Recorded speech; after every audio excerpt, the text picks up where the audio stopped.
Live presented by Supplementary/11. Witchy, hello everyone. So the things that I want to say to start a video is that it's gonna be the Halloween day, and let's say happy Halloween day to you all. Honestly, the day that I'm recording this video isn't the Halloween day yet, but it's gonna be sooner. So before I get started to our topic today, you might have questions that who I am and what I am going to do today. Okay, so let me introduce myself first. So let's get started. 1, 2, 3, action. Hello everyone, my name is Miss Annisa Royani, or you can call me Lisa. I'm from entry/11, and today I am the one that want to invite you all to the world of the Halloween that I am making myself, to let you know the history behind a word of Halloween. So not wasting your time, get started.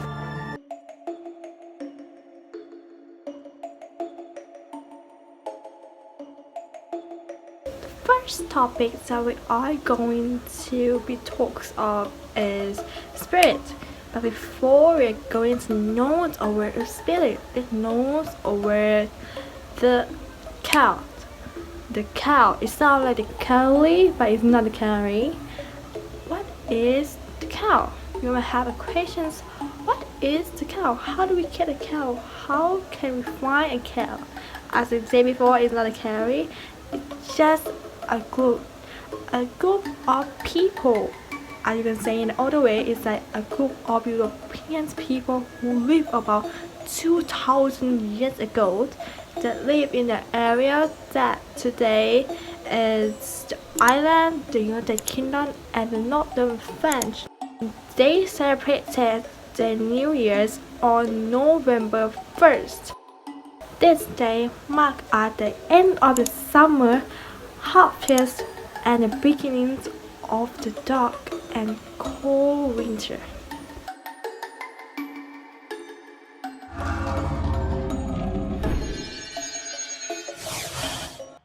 A magical time when the ghost of the dead walked the earth.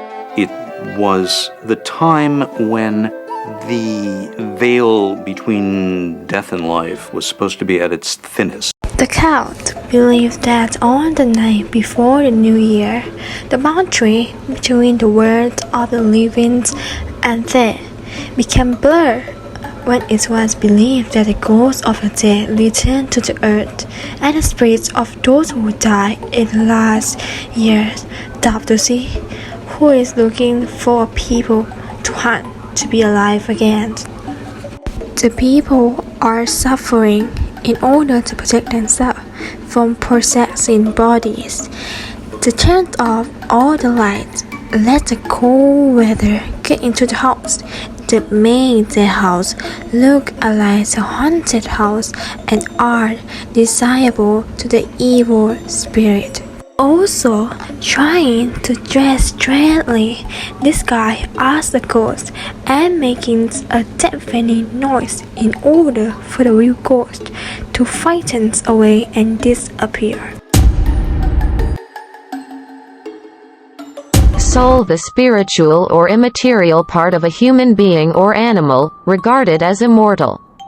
Number 2, haunt, to cause repeated suffering or anxiety. Number 3, suffering, the state of undergoing pain, distress, or hardship. Number 4, possessing, have as belonging to one own. So we are done with chapter 1 after the recovery part. So let's start with chapter 2 is sacrifice. But what is sacrifice in a Thai word? It isการเสียสละ. So let's start with what happened in BC. Some legends even say that people who thought to be possessed by a demon were burned to scare them away. But that is what happened in BC, because the belief, the things or the ideas of the god is still deeply rooted in humans' mind.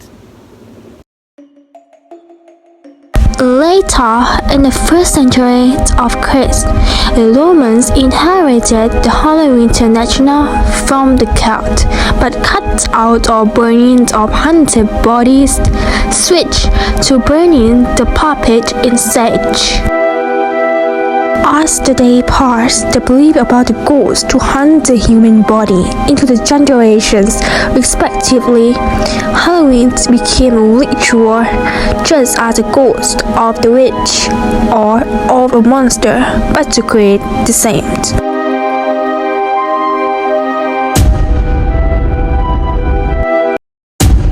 Number 1 Legends. Noun. ตำนาน A very old story or set of stories from ancient time. Number 2. Inherited. ได้รับการถ่ายทอด Adjective. Received from someone who has died. ได้รับจากผู้ล่วงลับไปแล้ว Number 3. Puppet. หุ่นเชิด Noun. A toy in the shape of a person or animal that you can move with strings. ของเล่นรูปคนหรือสัตว์ที่ขยับได้ด้วยเชือก Back in the 1930s, it really became a dangerous holiday. I mean, there was such hooliganism and vandalism. Trick-or-treating was originally a extortion deal. Give us candy or we'll trash your house. Storekeepers and neighbors began giving treats or bribes to stop the tricks, and children were encouraged to travel door to door for treats as an alternative to troublemaking. By the late 30s, trick or treat became the holiday greeting. Anyway, let's start with the history of a trick or treat. Trick or treat was started around the 9th century by Europeans who considered November 2nd to be also is that they is described as European, but mostly for the kids. The kids will walk around the village and trying to knock all the house as much as they can, asking for candy. Because of what? This is the answer. Because believing that the more sweets, the more cakes, the more candy they receive is the more spirits of the known relative also receive merit, and also for the chant just for them to ascend to the heaven. This is what they believed in 100 years ago. Things I'm going to talk to you guys. It is my Halloween idiom.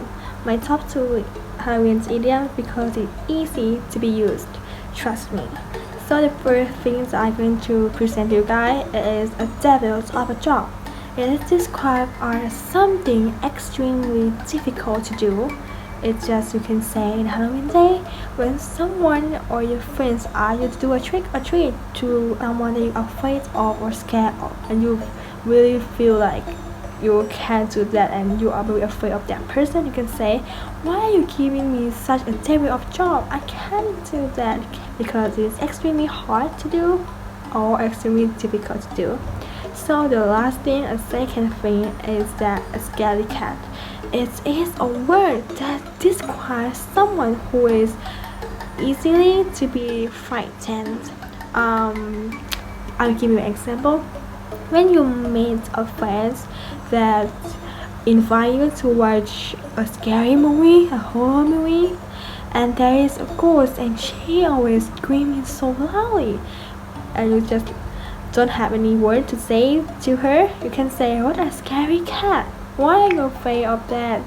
It's so simple for me, and you are inviting me to watch Why You're So Scary Cat. And that is for today. Hope you enjoyed all the videos I'm making to present the Halloween day. So happy Halloween day to you all again. I can see